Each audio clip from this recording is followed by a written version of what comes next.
Mashinamiz Cadillac Escalade bo'ladi, oqidan bu. Qorasi bo'lsa Mercedes bo'ladi. Diskalari вообще katta, taxminigina katta. Mana 2021-yil varianti, limon variant. Ichki ko'rinishi, salonni tablosini вообще chiroyli ishlashganda, mana 2 qavat qilib. Wow. Premium mashinasi ham bo'ladi. Скорость обычный. Katta bar. Lyuk, katta panoramli lyuk.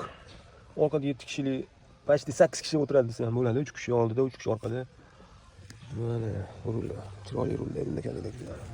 Teksturasi ham chiroyli. Bo'lishi mumkin emas. Biz asq ko'ramiz. Hop. 68.905 mil kilometrda, bitta 100 mil kilometrga yaqin degani. Menyu вообще tekstlar ishlaydi. Menulari yaqin. Hammasi mana shu bitta reyatda joylashgan funksiyalar. Avto, on, off.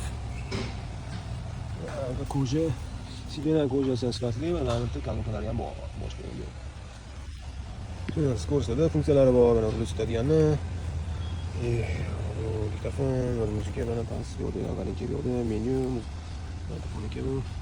Mana palasi bo'lgan. Bu yo'lda klopkasi bor. Oynasi alohida ochilib turgan. Bagaj ochilgan, mana bunday chiroyli. Mana orqada ancha joy bor. Taxodan sal uzunroq, 20 sm atrofida. Hamma mashina tashkil qilib, orqada ham uzun parasi, o'zicha ko'p berib turgan mashina.